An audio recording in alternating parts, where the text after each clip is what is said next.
This is Your Heart Belongs to Me by Dean Koontz. Part 1, Chapter 1. Ryan Perry did not know that something in him was broken. At 34, he appeared to be more physically fit than he had been at 24. His home gym was well equipped. A personal trainer came to his house 3 times a week. On that Wednesday morning in September, in his bedroom, when he drew open the draperies and saw blue sky as polished as a plate, the sea blue with celestial reflection, he saw surf and sand he wanted surf and sand more than he wanted breakfast. He went online, consulted a surfcast site, and called Samantha. She must have glanced at the caller ID readout, because she said, "Hello, Winky." She occasionally called him Winky because on the afternoon that she met him, 13 months previously, he had been afflicted with a stubborn case of myokemia, uncontrollable twitching of an eyelid. Sometimes when Ryan became so obsessed with writing software that he went 36 hours without sleep, a sudden onset tick in his right eye forced him to leave the keyboard and made him appear to be blinking out a frantic distress signal in Morse code. In that myochemic moment, Samantha had come to his office to interview him for an article that she had been writing for Vanity Fair. For a moment, she had thought he was flirting with her, and flirting clumsily. During the first meeting, Ryan wanted to ask for a date, but he perceived in her a seriousness of purpose that would cause her to reject him as long as she was writing about him. He called her only after he knew that she had delivered the article. When Vanity Fair appears, what if I'd savaged you? She asked. You haven't. How do you know? I don't deserve to be savaged, and you're a fair person. You don't know me well enough to be sure of that. From your interviewing style, he said, I know you're smart, clear thinking, free of political dogma, and without envy. And if I'm not safe with you, then I'm not safe. I'm safe nowhere except alone in a room. He had not sought to flatter her. He merely spoke his mind. Having an ear for deception, Samantha recognized his sincerity. Of the qualities that draw a bright woman to a man, truthfulness is equaled only by kindness, courage, and a sense of humor. She had accepted his invitation to dinner, and the months since then had been the happiest of his life. Now, on the Wednesday morning, he said, pumping 6-footers, glassy and epic, sunshine that feels its way deep into your bones, I've got a deadline to meet. You're too young for all this talk about death. Are you riding another train of maniac's insomnia? Slept like a baby, and I don't mean in a wet diaper.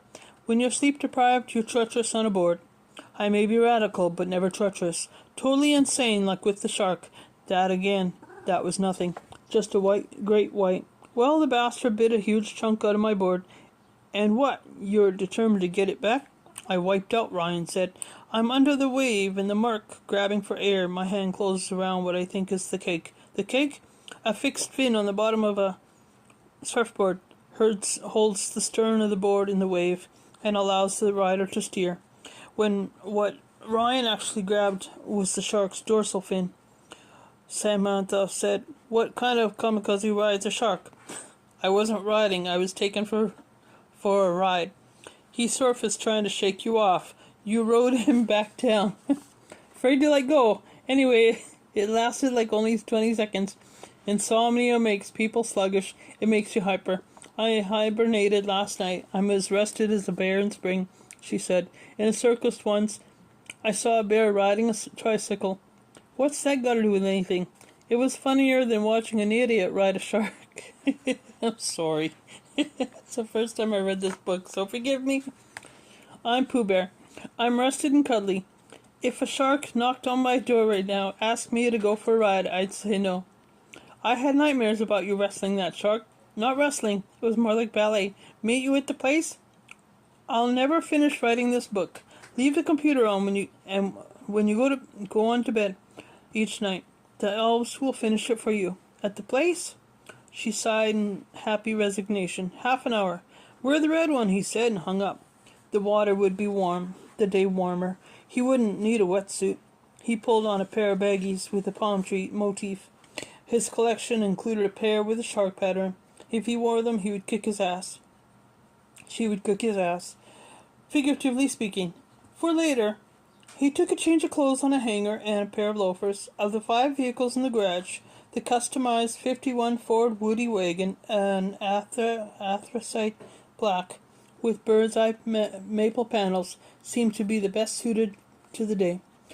Already stowed in the back, his board protruded past the lifted tailgate windows, skeg up.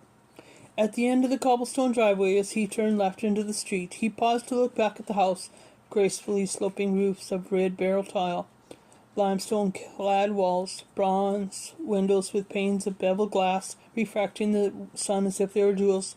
A maid in a crisp white uniform opened a pair of second-floor balcony doors to air the master bedroom. One of the landscapers trimmed the jasmine vines that were espellerate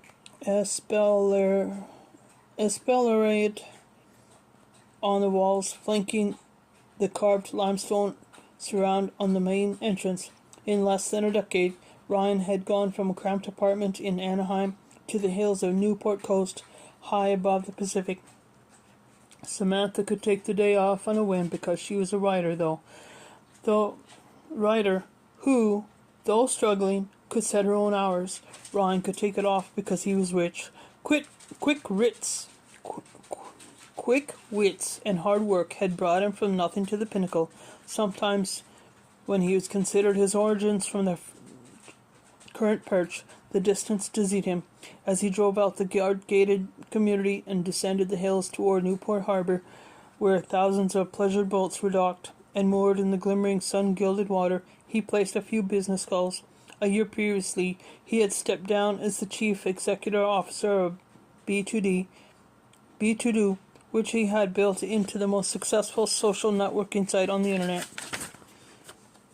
As the principal stockholder, he remained on the board of directors, but declined to be the chairman. These days, he devoted himself largely to creative development, envisioning and designing new services to be provided by the company, and he tried to persuade Samantha to marry him. He knew that she loved him, yet something constrained her from committing to marriage. He suspected pride. The shadow of his wealth was deep, and she did not want to be lost in it. Although she had not expressed this concern, he knew that she hoped to be able to count herself as successful as a writer, as a novelist, so that she could enter the marriage as creative, if not a financial equal. Ryan was patient and persistent. Phone calls completed, he transitioned from Pacific Coast Highway by bridge to Balboa Peninsula, which separated the harbor from the sea. Cruising toward the peninsula point, he listened to classic doo-wop music younger than the Woody wagon, but a quarter of a century older than he was. He parked on a tree-lined street of charmed homes and carried his board half a block to Newport's main beach. The sea poured rhythmic thunder onto the shore. She waited at the place, which was where they had first surfed together, midway between the harbor entrance and the pier. Her above-garage apartment was a 3-minute walk from here. She had come with her board, a beach towel, and a small cooler. Although he had asked her to wear the red bikini, Samantha wore yellow. He had hoped for the yellow, but if he had asked for it, she would have worn the red, or the blue, or the green. She was as perfect as a mirage, blonde hair and golden form, a quiver of light, an alluring oasis on the wide slope of a sun-seared sand. What are those sandals, she asked. Stylin', huh? Are they made from old tires? Yeah, but they're premium gear. Did you also buy a hat made from hubcap? You don't like these? If you have a blowout, does the auto club bring you... I'm sorry. Does the auto club bring you a new shoe? Kicking off the sandals, he said, well, I like them. How often do they need to be... How often do they need to be aligned?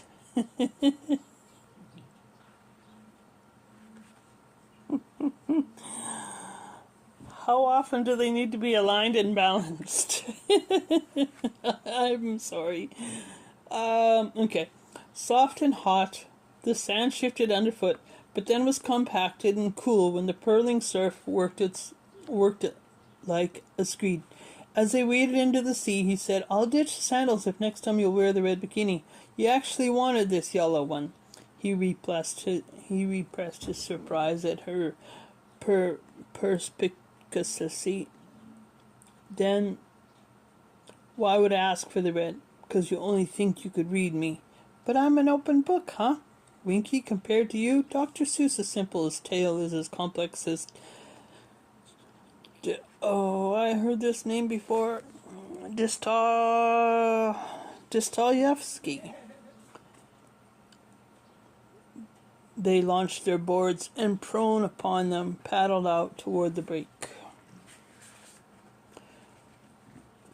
Raising his voice above the swash of the surf, he called to her. Was that Seuss thing an insult? Her silvery laughter stirred in Ryan memories of mermaid tales awash from the mysteries of the deep. She said, not an insult, sweetie. That was a 13-word kiss. Ryan did not bother to recall and counter words. From Winky to Dostoyevsky, Samantha noticed everything. Forgot nothing, was able to recall entire conversations that had occurred months previously.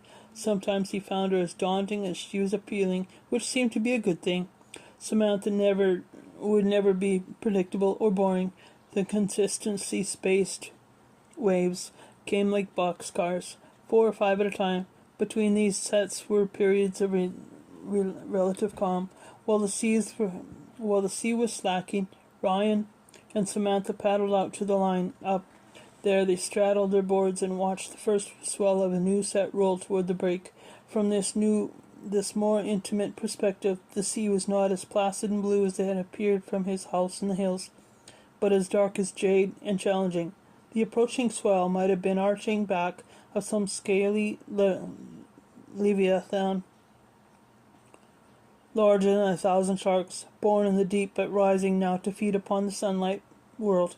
Sam looked at Ryan and grinned. The sun searched her eyes and revealed in them the blue of sky, the green of sea, the delight of being in harmony with the millions of tons of water pushed shoreward by storms, 3,000 miles away, and by the moon now looming on the dark side of the earth.